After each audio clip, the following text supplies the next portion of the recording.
The world of food is changing fast. Lab-grown meat is on the rise. This dumpling by itself cost about $200 to $300 to make. Dairy farming could be a thing of the past. And the world's largest food company is under pressure from smaller eco-savvy rivals. It's an opportunity that we don't want to miss. We'll be exploring all three topics in this episode of The Future of Food. The demand for meat globally continues to grow, despite the fact that more and more plant-based alternatives have been released in the last few years. You may have heard about the dozens of companies testing lab-grown chicken and beef, hoping to break into the alternative meat market, which Barclays estimates could be worth $140 billion by 2029.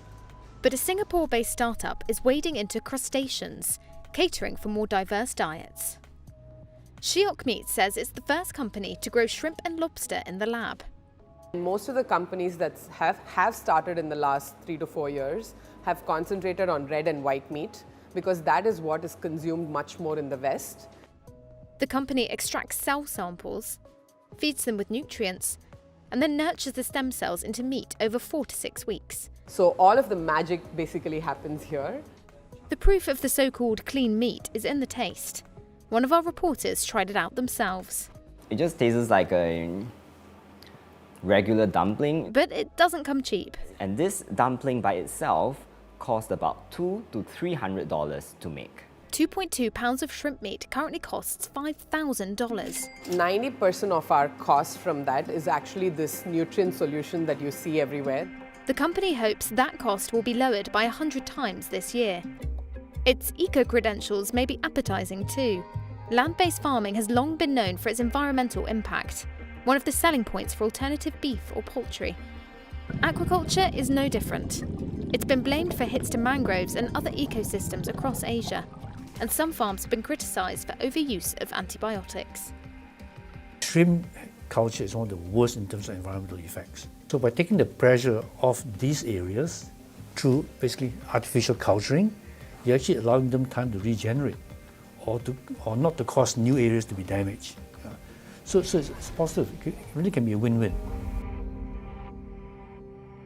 The thirst for alternative plant-based milks is growing in the United States. LA-based Califia Farms is the third largest plant-based milk company. It's raised $225 million from global investors to bring plant power to supermarket shelves. Mooala is a Texas-based banana milk maker and raised $8.3 million in November. While plant-based ice cream maker Eclipse Foods says it's gearing up for a new round of funding. Califia Farms CEO told Reuters the boom is partly down to interest in imitation meat, saying, "It's a kind of 2.0 for plant-based, launched with the success of Beyond Meat." The alternative milk category currently stands at $1.8 billion. Almond milk sales are on the up, but the biggest jump so far has been in oat milk, with sales rising over 7-fold in the past year alone. This comes as taste for cow milk declines, partly driven by health and environmental fears. 2 of America's largest dairy producers filed for bankruptcy in the last 2 months. And annual cow milk sales have fallen $3 billion in the US since 2015. Today we're announcing our ambition. Nestle's CEO Mark Schneider has gone on an aggressive deal-making spree, setting his vision on premium products in fast-growing segments, such as pet food and coffee, while axing slower areas like processed meat and chocolate. Schneider has made more than 50 transactions and reviews since taking the helm in 2017, including the sale of Cold Cuts brands Herta and Nestle's US ice cream business. This is all part of a mission to replace up to 10% of Nestle's portfolio by the end of 2020, making room for the likes of the hipster Blue Bottle coffee chain. And there's not just millennial tastes for kombucha and cold brew to consider, but a need for speed. The Kit Kat and Nescafe maker has pumped resources into internal accelerators to churn new products, such as plant-based burgers and the Roastelia coffee roaster. Yeah, we are very convinced that this trend is not a fashion. And for sure, Nestlé want to concentrate and to further accelerate in this business because it's an opportunity that we don't want to miss.